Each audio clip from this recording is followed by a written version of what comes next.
Olá, gente, boa tarde. Estamos aqui no 11º Simpósio Internacional de Tecnologias Digitais na Educação.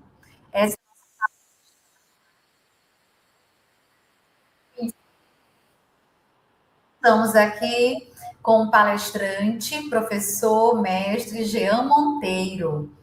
É um prazer ter vocês todos aqui conosco. E nessa tarde vamos falar sobre um assunto muito interessante, que é exatamente sobre as questões éticas da escrita com inteligência artificial. Então, vou apresentar para vocês aqui o nosso palestrante da tarde. Tudo bem, Jean? Tudo bem, boa tarde a todos. É um prazer ter você conosco. E Agradeço o quem é convite. Tá, um prazer ter você. Vamos falar um pouquinho sobre quem é o professor Jean Carlos Monteiro.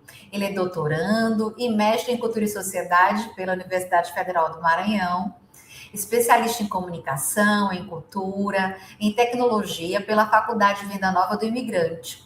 Também é especialista em educação e cultura pela Faculdade Conexão. Ele é graduado em comunicação social e jornalismo pela Faculdade Estácio de São Luís. Graduado também em pedagogia pela Faculdade Única. Lidera o grupo de estudo e pesquisa em educação, cultura e comunicação multimídia. Ele é membro do grupo de pesquisa em educação e cultura digitais, do grupo de estudos e pesquisa em tecnologias educacionais, neurociência e afetividade, e também do núcleo de estudos do pensamento iluminista. Esse é o nosso palestrante dessa tarde. Jean, você fique à vontade, vou compartilhar aqui o seu material e é um prazer realmente tê-lo conosco falando de um assunto tão importante. Agradeço a Odla pelas palavras, ao professor João Batista pelo convite. E o ponto de partida das estratégias de escrita ética com inteligência artificial é a gente pensar que precisamos sair desse copia e cola que a inteligência artificial vem promovendo para um copiar a partir do que a gente pensa enquanto texto a ser produzido na própria inteligência artificial. O ponto de partida é saber que nós cometemos um erro e esse erro precisa ser corrigido. Inteligência artificial não escreve por mim, não escreve por você. Para a inteligência artificial produzir qualquer tipo de conteúdo, ela precisa de um comando. E a gente chama esse comando de prompt. Todo prompt precisa de uma estratégia para que ele possa corresponder àquilo que a gente colocou enquanto problemática a ser produzida pela inteligência artificial. Então, não existe autoria por IA. A inteligência artificial ela entra no processo de escrita como coautora. Tudo isso porque a inteligência artificial escreve com base naquilo que eu comando, chamado de prompt. Então, se o teu texto gerado por inteligência artificial não sai de acordo com as suas expectativas, é porque a qualidade textual produzida por qualquer inteligência depende também da qualidade do prompt, do meu comando. A inteligência artificial ela ainda não consegue ler a nossa mente. Então, ela precisa de que, estrategicamente, a nossa pergunta seja produzida. A inteligência artificial ela responde ao nível tanto de profundidade da pergunta, quanto de mecanismo de buscas que nós solicitamos a ela, né, que seja utilizado. E escrita com inteligência artificial é uma habilidade estratégica. Para que eu possa sentar no computador e inserir prompts, né, comandos para que a inteligência artificial escreva algo para mim, é importante que eu tenha as 4 competências da educação do século XXI. A gente fala de 4, porque lá na Europa a gente fala de 6, mas aqui no Brasil são 4. Comunicação, criticidade, criatividade e colaboração. Pensar que inteligência escrita por inteligência artificial funciona a partir dessas 4 competências. Pronto. A gente senta, né, no nosso computador, abre o chat GPT e coloca algo do tipo, da forma como eu estou espelhando para vocês. Escreva sobre educação, gamificação na educação básica. Será se a inteligência artificial vai me entregar um texto com qualidade a partir de um comando tão simples e sem estratégia que eu inseri? Talvez não. Talvez o texto saia generalista, talvez as fontes não sejam verdadeiras, o texto não vai ter profundidade, o texto não vai ter qualidade de escrita, porque o meu comando para a inteligência artificial foi do mesmo nível. Qual seria a melhor forma, Jean? É eu escrever na inteligência artificial com estratégia metodológica. Eu estou dando um spoiler para vocês daquilo que a gente vai falar ao longo desse momento. Ao invés de dizer escreva sobre gamificação na educação, eu posso dizer para minha inteligência artificial, escreva um texto, e aqui eu preciso dizer que texto eu demando dessa inteligência artificial. É um resumo? É uma sinopse? É um texto argumentativo? É uma introdução? É uma fundamentação teórica? É um marco teórico? O que é que eu demando dessa inteligência artificial? Ela precisa saber detalhadamente do que eu estou precisando. Então vamos lá. Escreva um texto sobre os principais impactos da gamificação na educação básica. E aí eu já preciso dizer para ela o que é que eu quero. Se eu quero impactos, se eu quero um resumo dos principais autores, se eu quero um texto que venha com conteúdo geral para um conteúdo específico, com autores nacionais ou internacionais. Eu coloquei aqui que publicaram estudos nos últimos 10 anos, porque eu também preciso dizer para a minha inteligência artificial a delimitação do período de publicação daquilo que ela vai me oferecer enquanto produção textual. Quero também artigos indexados no Google Acadêmico, no Cielo, porque eu preciso dizer para essa IA de onde eu quero que ela retire os textos, porque do contrário, ela vai tirar essas informações de diferentes lugares. Eu, enquanto inteligência humana, preciso descrever, né, de quais lugares ela precisa tirar essa informação. Também preciso colocar na busca no ChatGPT ou no Gemini, aqui eu utilizei o ChatGPT porque é um dos mais utilizados, os descritores da pesquisa. Só entra no meu texto, né, informações com descritores que eu inseri também de forma estratégica. Aqui eu utilizei gamificação escolar, aprendizagem gamificada, edugamificação e, por fim, dizer o que eu busco com esse texto. O que é que eu quero que ele me apresente? Aí eu coloquei aqui embaixo, possíveis benefícios e limitações. Eu comentei sobre essa estratégia que eu costumo utilizar somente para abrir aqui a mente de vocês de como a gente vem utilizando a inteligência artificial de modo estratégico e principalmente metodológico. E isso a gente parte do princípio de que a inteligência artificial não pensa por nós, ela não copia pela gente, ela não faz o que quer. Ela parte do princípio de que a gente insere prompts. E esses prompts são estratégias que vão fazer com que ela, de alguma maneira, né, entregue um texto mais significativo. Mas a gente precisa também entender de que muitas vezes a inteligência artificial não entrega um texto satisfatório porque nós nunca nos apresentamos a ela. A nossa relação com a IA precisa ser uma relação de casamento, de namoro, de conquista, um se apresentando ao outro. Eu lembro que uma das principais dificuldades que os meus alunos colocam em relação ao uso de inteligência artificial é que a inteligência artificial não escreve como eles escrevem. A inteligência artificial não usa os mesmos verbos ou não tem o mesmo arcabouço teórico que eles têm e que, de alguma maneira, né, numa primeira vista, o professor humano consegue visualizar que o texto não foi produzido pela pessoa, né, mas por uma máquina. Então, a primeira estratégia que a gente utiliza é a estratégia de apresentação. Então, a inteligência artificial precisa saber quem eu sou. Então, eu preciso ser apresentado ao chat, né? A inteligência artificial precisa entender o meu nível de escrita, precisa entender quem é o meu público, ou seja, quem vai ler aquele texto, o objetivo que eu quero com aquele texto e o meu estilo. Do contrário, se nada disso for feito, se essa apresentação não for levada em consideração, ela vai gerar um texto genérico. E tudo que eu estou apresentando aqui para vocês precisa ser feito nos primeiros usos com a inteligência artificial.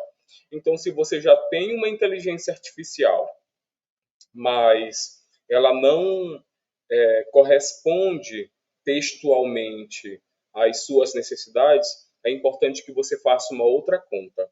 Se todas as estratégias que eu estou apresentando aqui agora elas não conseguem ser executadas pela máquina depois de muito tempo de uso, porque ela, de modo que já criou uma persona do seu utilizador.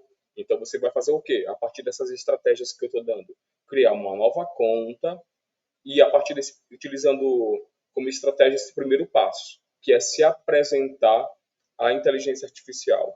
E Jean, como é que eu faço isso? É não lançando as perguntas, as dúvidas que você tem logo de primeira.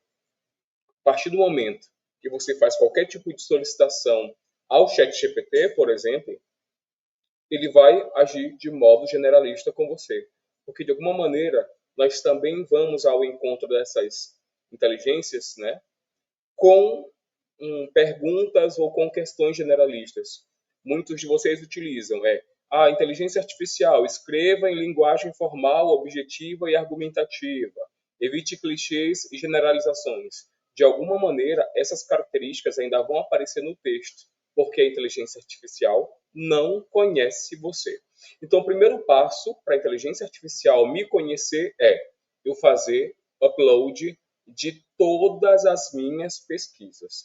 Quando eu faço o upload de todas as minhas pesquisas, a inteligência artificial vai entender que eu quero que ela leia toda a produção que eu fiz anterior à existência dela e que ela conheça o estilo que eu escrevo, o público que vai ler a minha pesquisa, as áreas que eu tenho de interesse, e isso, de alguma maneira, vai facilitar bastante a devolutiva, né, que ela vai oferecer assim que eu coloco as minhas perguntas. Pronto, fiz o upload de todo o trabalho científico, de tudo aquilo que eu já produzi antes da existência de inteligência artificial, eu vou colocar um texto no chat, um texto de apresentação. Esse texto deve seguir a seguinte estratégia. Antes de iniciarmos, gostaria de alinhar o tom de voz desta interação. Sou professor universitário e atuo na produção de artigos na área da educação. Por isso, prezo por uma linguagem estritamente formal, objetiva e densamente argumentativa, evitando clichês ou generalizações superficiais, para que você possa mimetizar meu estilo de escrita e, simultaneamente, aperfeiçoar os pontos de vulnerabilidade do meu texto, deixo em anexo alguns artigos e produções de minha autoria. Utilize-os como base sintática e estilística para as nossas produções futuras. E é a partir dessa primeira interação e dessa primeira estratégia inserida dentro da inteligência artificial é que eu posso conseguir um texto mais assertivo, que vá ao encontro da minha demanda textual. Fiz isso, é importante que eu coloque limitações na minha relação com a inteligência artificial. Eu até coloquei um trecho da música de Kid Abelha, né, que eu quero você como eu quero. A inteligência artificial precisa entender que do outro lado da tela existe uma inteligência humana. Ora, ninguém vai pesquisar no ChatGPT antes de ter conhecimento prévio sobre qualquer assunto. E como é que eu faço para que a inteligência artificial responda da forma como eu quero nessa relação prompt e entrega. Eu preciso saber configurar o meu chat GPT, né, minha inteligência artificial. Não sei se vocês já perceberam, mas todas as vezes que a gente faz busca na inteligência artificial sem estratégia, ou ela concorda demais, ou ela evita confronto, ou responde superficialmente, mas a gente pode ajustar isso via instruções, humano e computador. Eu coloquei para vocês um exemplo eu pedi para o ChatGPT um passo a passo de como eu criar uma ONG com os meus alunos. E eu dei a ele a sugestão de como eu fiz isso no passado. E assim, automaticamente o ChatGPT vai lá e me parabenizou. E talvez não é isso que eu queira de uma inteligência artificial, né? Que tem mais habilidades aí de argumentação, de comparação, de justificativa do que eu, humano. Então, eu preciso com que essa inteligência, de alguma maneira, entre em confronto, né, argumentativo quando eu solicitar algo, quando eu apresentar algo que eu já fiz. E existe um passo a passo de como fazer isso. Na tela do ChatGPT, existe essa aba no canto inferior esquerdo, que é a aba de personalização. É uma aba muito interessante porque a partir dela é que eu consigo fazer com que o chat responda a partir de estratégias de busca que talvez sem esse aperfeiçoamento ele não consiga aí responder. Quando eu clico em personalização, eu encontro alguns comandos que vão fazer com que ele seja mais responsável pela resposta que está me oferecendo. A primeira aba que eu encontro se chama estilo e tom básico.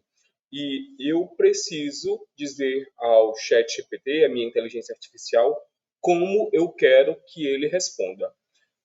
Toda inteligência artificial de fábrica vem com modelo padrão, que é estilo e tom já pré-definidos. Mas tem outras formas dessa inteligência artificial colaborar na produção de um texto, que ele pode ser profissional, pode ser preciso, refinado, ele também pode ser amigável e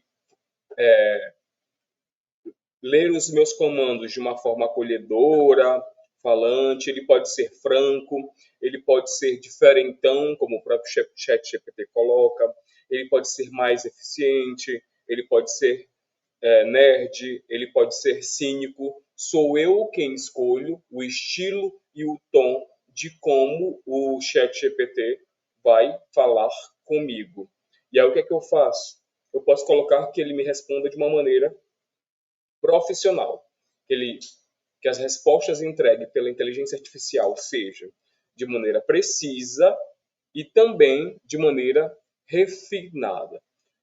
Vocês estão vendo logo abaixo do estilo e do tom básicos, tem as características. E aqui eu também consigo fazer com que, dentro de um estilo e tom que eu já escolhi, eu preciso também dizer como eu quero as características de resposta da inteligência artificial para comigo.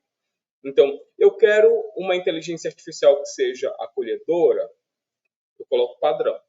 Eu quero que tenha um teor, né, uma característica entusiasmada, eu também coloco ali de como eu quero que ela me responda.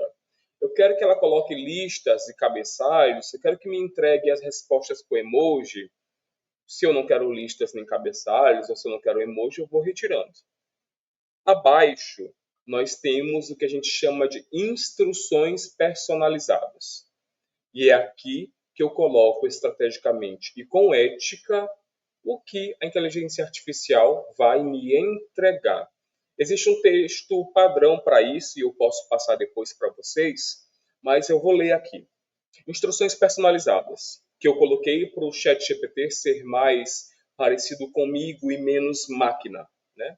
Antes de concordar com qualquer ideia, proposta ou opinião apresentada, analise criticamente o contexto, os objetivos e as implicações. Evite validação automática ou elogios genéricos. Atue como um conselheiro estratégico, avaliando pontos fortes, pontos fracos, riscos e oportunidades de melhoria, trazendo contrapontos construtivos e sugestões práticas. E de que maneira isso vai implicar no meu fazer, no meu escrever com inteligência artificial? Vai te entregar uma resposta mais objetiva, ao encontro da sua personalidade e também ao encontro daquilo que o seu público, o seu leitor, espera de uma escrita mais personalizada. Você consegue colocar também na inteligência artificial o seu nome e a sua ocupação. De que forma isso vai implicar, Jean? Ele vai te conhecer melhor. Ele vai tentar adaptar a escrita máquina à escrita Jean, jornalista e pedagogo. E também tem um espaço que a gente pode escrever mais sobre a gente, a fim de refinar essas características. Logo depois, a gente pode escolher com que o chat salve ou não as perguntas que fizemos anteriormente. É sempre interessante colocar para salvar, porque aí ele vai fazendo o refinamento dessas informações. É só a gente colocar ativado, tanto refinar memórias salvas, quanto referenciar históricos do chat. E aí nós temos um espaço avançado. O espaço avançado ele é interessante porque ele também pode influenciar o tipo de resposta que o ChatGPT vai entregar para a gente. Algumas desses mecanismos de buscas não vêm ativados. Então a gente precisa ativar esses mecanismos, como busca na internet, o código, a lousa, a voz do ChatGPT, a voz avançada e busca do conector. Jean, de que forma isso vai influenciar na minha pesquisa? Ele vai ao encontro de base de dados consideráveis seguras para buscar a sua resposta. Essa é uma das principais estratégias de refinamento. Mas, Jean, foi tudo muito rápido, não consigo fazer essa apresentação, essas alterações nos mecanismos de busca do chat GPT. Eu posso fazer diretamente no chat, sem ir para as configurações? Você pode, né? Toda vez que você fizer uma pesquisa no chat GPT, basta você colocar não concorde automaticamente comigo. Se minha ideia tiver fragilidades, aponte de forma crítica ou fundamentada, ou então pedir com que ele atue como um avaliador rigoroso de uma banca de mestrado, de uma banca de doutorado, de um concurso público. Analise meu texto, identifique falhas teóricas, metodológicas e argumentativas. Responda como especialista da área, com profundidade conceitual e rigor acadêmico. São estratégias que a gente também pode utilizar dentro do próprio chat para refinamento textual. E o que se espera do ser humano?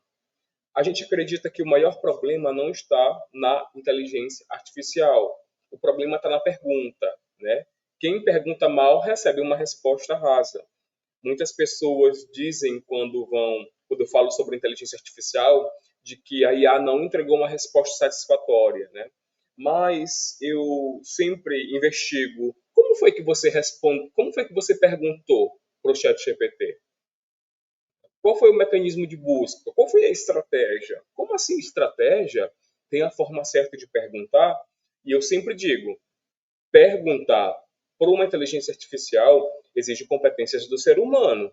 Ele precisa conhecer minimamente o tema, e aí ele vai eliminar enviesamento, né, e generalizações. A pergunta precisa ser clara em relação aos seus objetivos. Preciso definir um formato. Todo mundo pede, escreva um texto sobre educação e tecnologia. Tá, mas que texto é esse? Né? Definição de profundidade. Esse seu texto ele vai servir para quê? É para um TCC? É para uma tese? É para uma dissertação? É apenas para você apresentar? É para fazer tópicos para o seu slide? A inteligência artificial não consegue adivinhar o que você vai fazer com aquela resposta. e o óbvio precisa ser muitas vezes falado. Inteligência artificial, ela amplia o repertório, ela dá profundidade a partir daquilo que você já conhece. Ela faz um mapeamento na internet. Ela rastreia produções existentes, mas ela não substitui repertório, que é algo da competência humana, da inteligência humana. Já tem receita de prompt, nós temos algumas receitas de prompts inteligentes.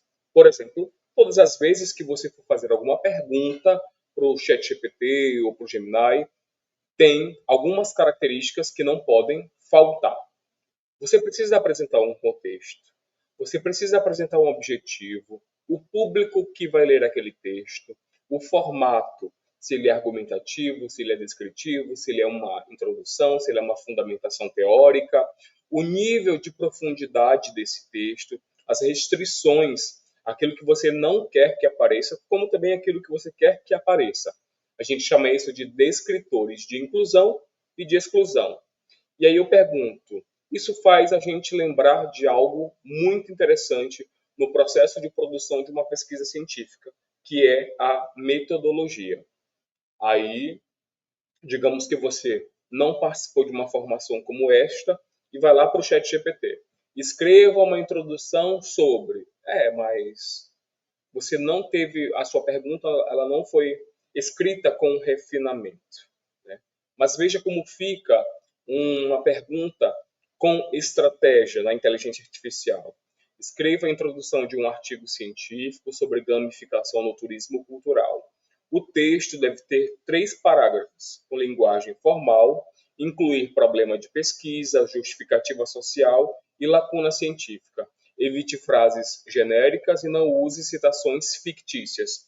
A partir do momento que eu digo para a inteligência artificial o que ela pode e o que ela não pode fazer na busca por informações para a construção do meu texto, eu faço com que essa escrita tenha um pouco mais de metodologia. Para a escrita acadêmica, a gente coloca alguns prompts, né? Um prompt para ampliar argumento.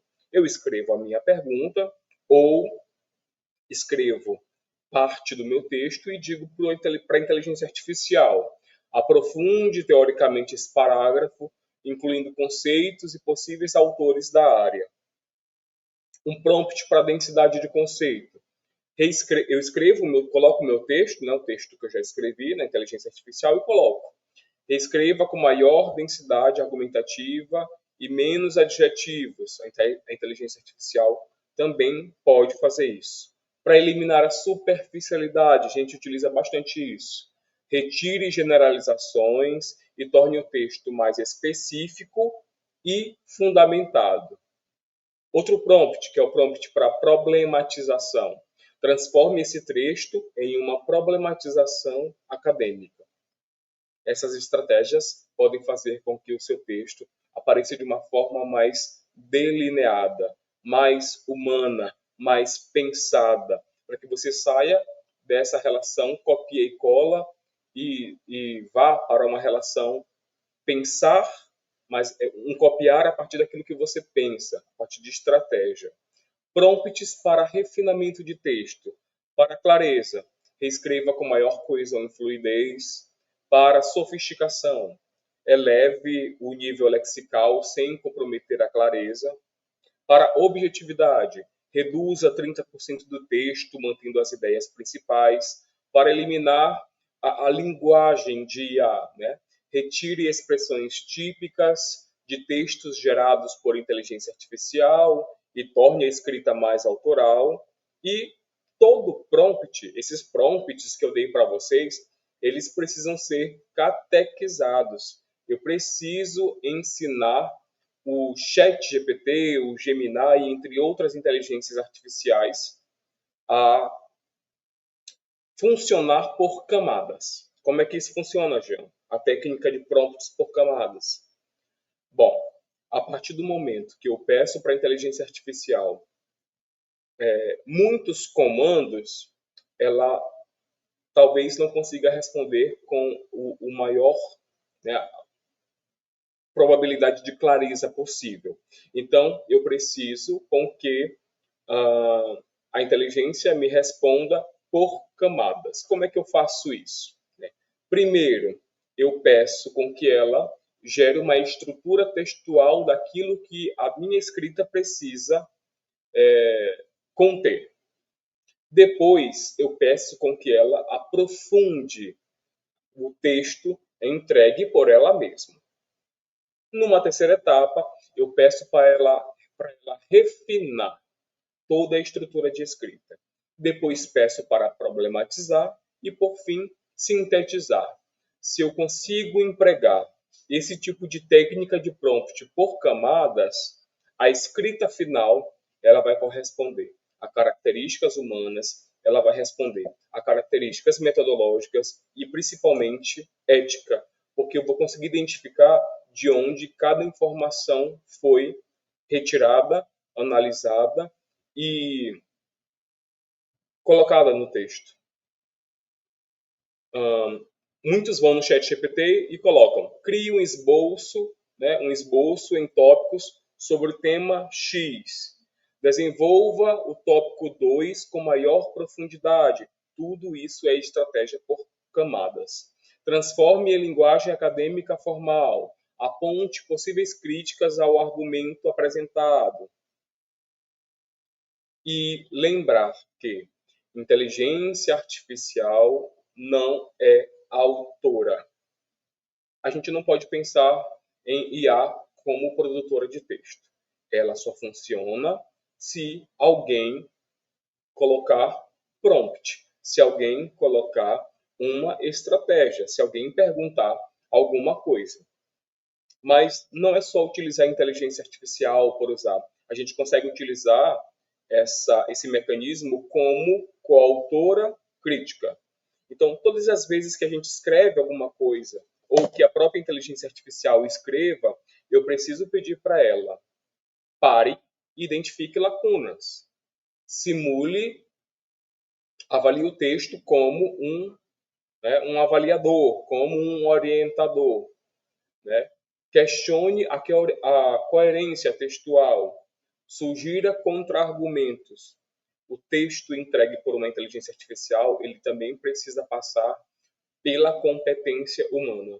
E o nosso papel é fazer com que a inteligência artificial resolva todos esses problemas para que o nosso texto final seja refinado, seja estratégico. Eu utilizo bastante. Eu coloco assim um artigo que eu escrevi e peço para que a inteligência artificial atue como um revisor anônimo de um periódico Qualizar, para que ele avalie meu texto e indique os pontos fracos. E isso, muitas vezes, funcionou.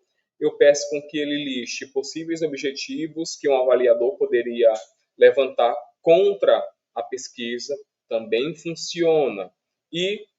Mas tudo isso pode gerar um risco de dependência, né? A internet, a inteligência artificial, ela tem seus pontos fortes, mas também tem pontos a melhorar.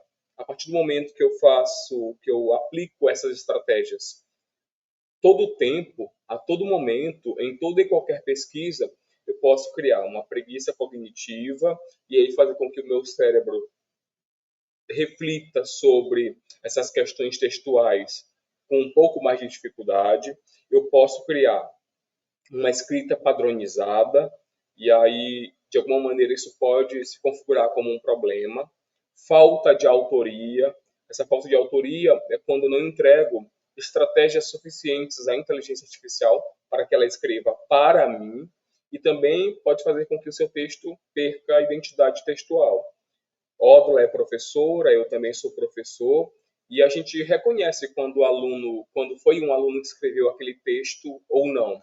E a utilização exacerbada dessas estratégias pode fazer com que o humano perca sua identidade textual.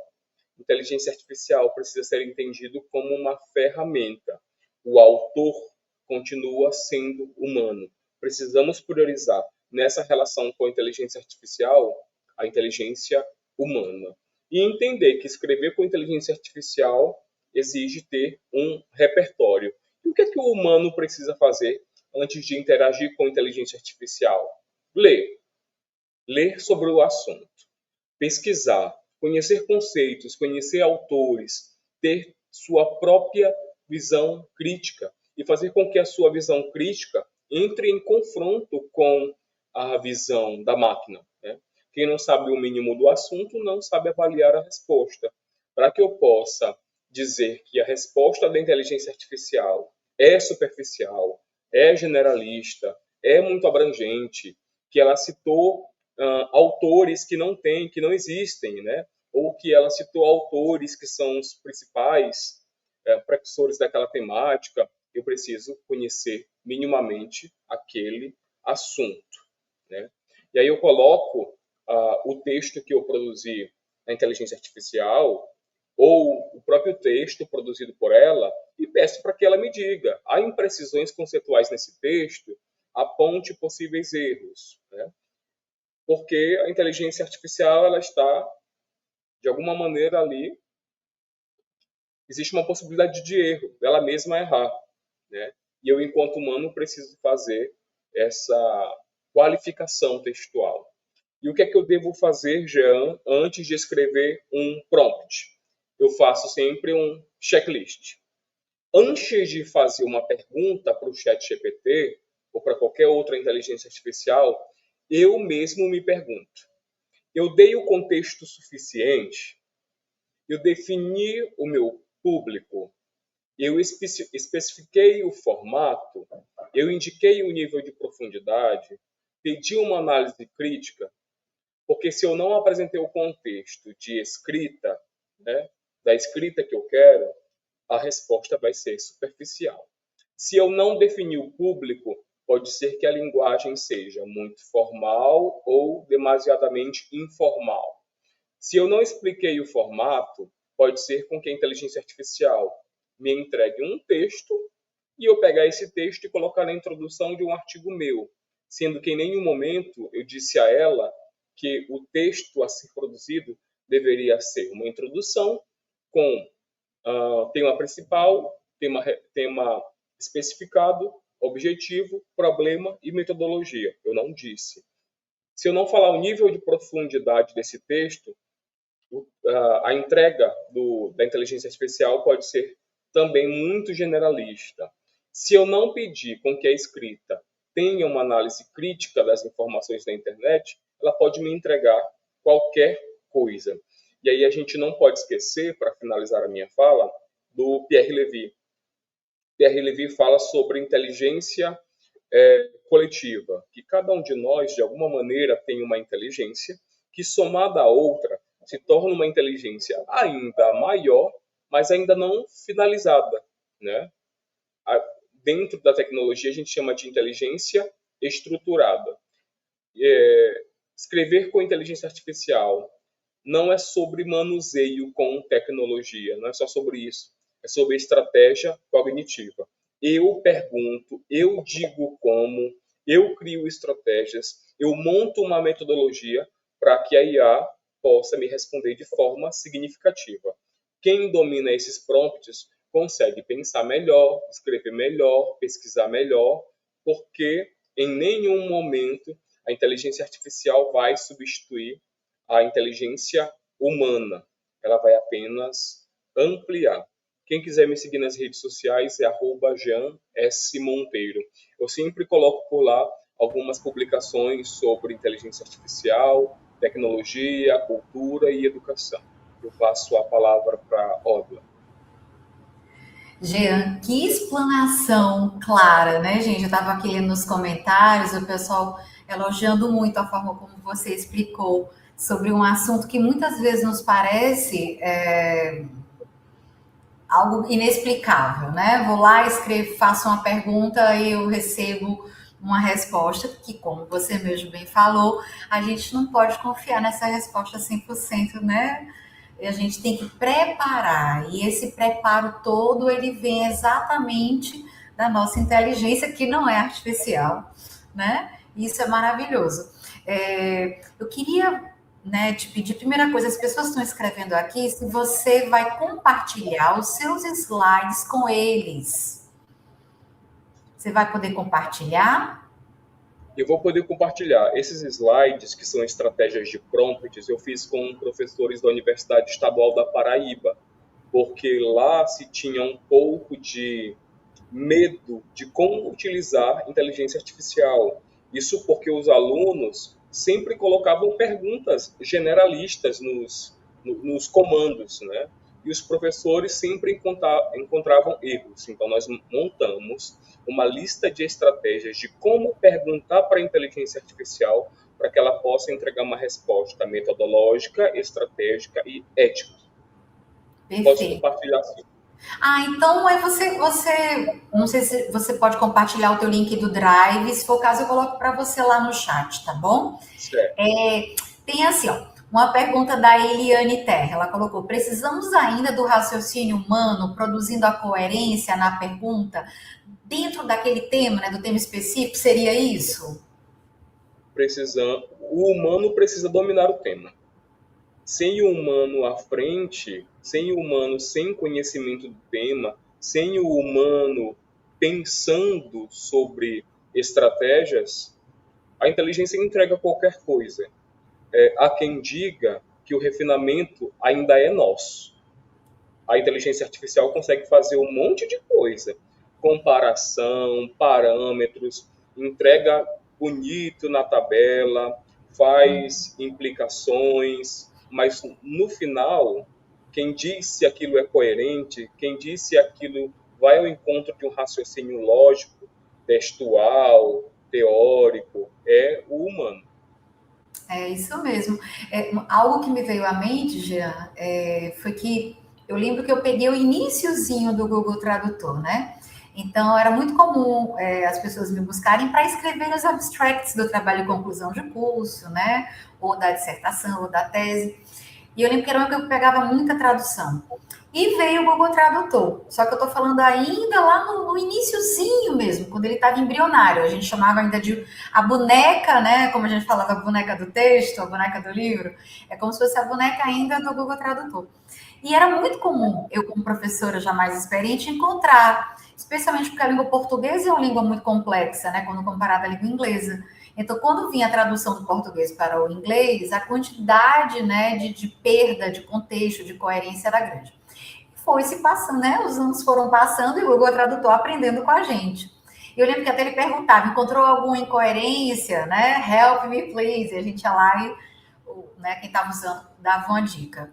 E nisso foi melhorando e refinando cada vez mais. Hoje, quando eu uso o Google Tradutor, eu devo encontrar talvez 2 ou 3 erros, ou 2 ou 3 incongruências, né, com palavras que não se traduzem, ou coisas que só existem em língua portuguesa e por isso tem que ser explicada, etc, etc.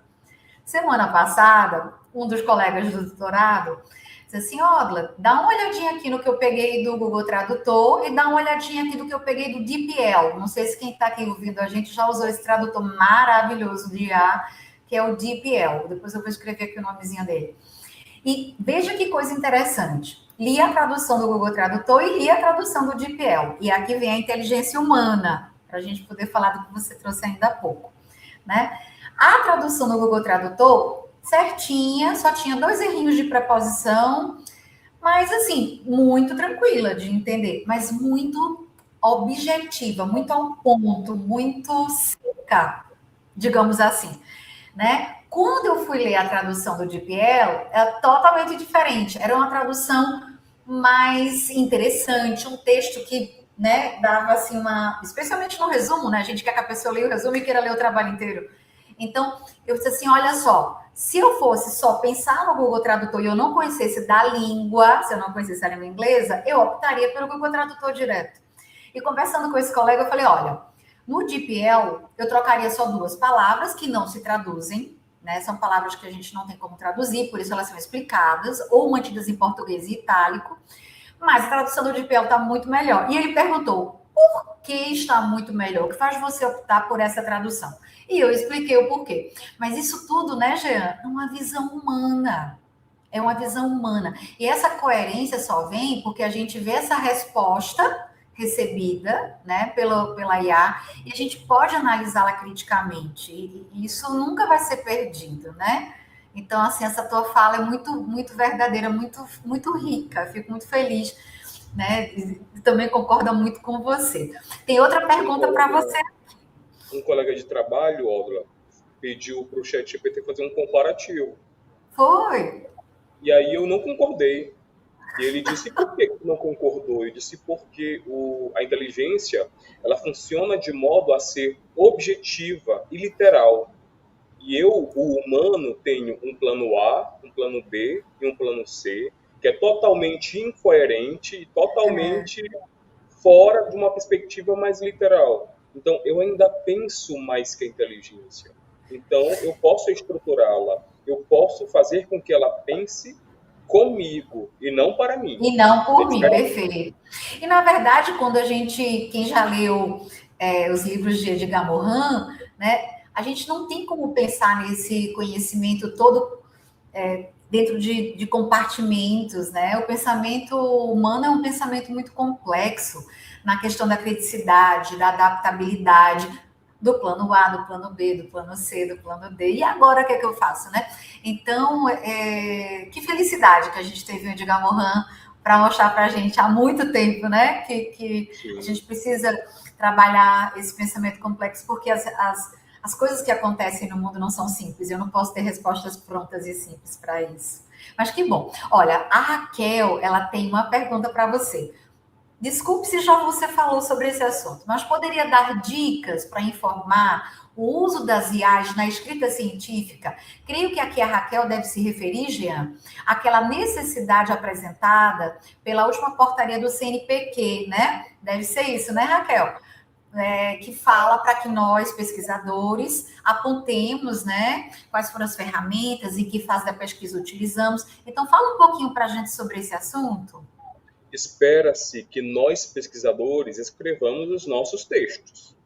Mas existem algumas partes do trabalho de síntese, de comparação, de criação de tabelas que a gente pode utilizar a inteligência artificial. No meu trabalho, por exemplo, eu coloquei que eu utilizei o Notebook, que é uma IA muito interessante, para fazer buscas dos autores coerentes com o meu objetivo de pesquisa. Então, é apenas colocar com nota de rodapé. E aí, a gente precisa ter um outro entendimento. Tudo na ciência precisa ser replicável. E aí eu coloco que a síntese dos autores desta fundamentação teórica foi realizada por meio da inteligência artificial Notebook, com o prompt estruturado. E aí eu digo qual prompt eu Pronto. utilizei, para que outros pesquisadores no futuro também possam fazer a pesquisa que eu fiz e encontre, né, a mesma resposta, já que ciência é algo que são métodos que, etapas e métodos que possam ser replicáveis. Uma coisa que eu tenho observado, Jean, nos artigos mais recentes que eu tenho lido já de 2026, eu tenho observado que os autores, eles colocam na parte da metodologia, né? Então, também tem essa outra opção, além da nota de rodapé que você trouxe. Dentro da metodologia, você colocar declaração de uso de IA generativa. Aí você coloca qual foi a ferramenta, a qual empresa ela pertence, qual foi a versão que você usou, também tem isso, né, Jean? Colocar a versão que você usou para saber qual foi a versão, né, a mais atualizada ou não, que o teu artigo pode ser lido depois de um ano, né? Vai que a ferramenta nem existe mais, tá tudo tão rápido. E você coloca em que etapa, né, do teu artigo, da tua dissertação você utilizou, coloca o prompt, como o Jean muito bem lembrou, e é importante também você, no final desse texto, você dizer que você, né, como pesquisador, fez a revisão e que você é responsável por tudo que está exposto ali. Porque é como o próprio Jean nos falou no início, né? Nós é que somos responsáveis pelo texto. A IA não pensa e escreve por nós, não é isso? Então, é importante também colocar ao final da tua declaração de uso de IA generativa de que você fez a revisão e que você é responsável integralmente por aquele texto. Tá bom? Eu tenho uma Tem outra amiga que pergunta? ela fala que a inteligência artificial não pode ser processada. Você sim. Então você é responsável pela publicação Verdade, do Gil. post. É verdade. Mas olha, aqui eu trago uma lembrança exatamente do início da minha carreira na graduação. Eu lembro muito bem, lá no início dos anos 90, quando estava se começando, olha que coisa louca, começando a se falar de buscadores, né? Não era nem só o Google, tinha Alta Vista, tinha Yahoo, gente, faz muitos anos. Eu lembro, muito interessante isso, Jean, os professores reunidos numa mesa, ao redor de uma mesa, dizendo como é que a gente vai fazer para que os nossos alunos não usem buscadores para fazer os seus trabalhos. E eu já naquela época pensando, eu falei assim, não tem como proibir. A gente tem que entender como é que funciona e ensiná-los a utilizar essa ferramenta, né? Então, assim, dizer que você não vai usar IA generativa para fazer um infográfico, dizer que você não vai usar a IA generativa para fazer uma tabela mais, né, digamos assim, mais fácil, mais bonita, né, mais agradável para o leitor. O importante é que você depois não esqueça de fazer a declaração do uso dessa IA generativa. Quer deixar tudo muito transparente. Até porque o teu artigo, tua dissertação, tua tese, ela ganha muito mais, digamos assim, robustez quando você fala qual foi a ferramenta que você utilizou, né? Tem outra pergunta para você, Jean. Isso da época do Professor, Wikipedia. tu já deve. Não, o Wikipedia eu peguei ainda quando ela vinha com muitos erros. Né? E hoje a Wikipedia. Não, eu lembro também, Jean, da gente dizendo em sala de aula que o aluno não poderia usar o Wikipedia porque não era confiável.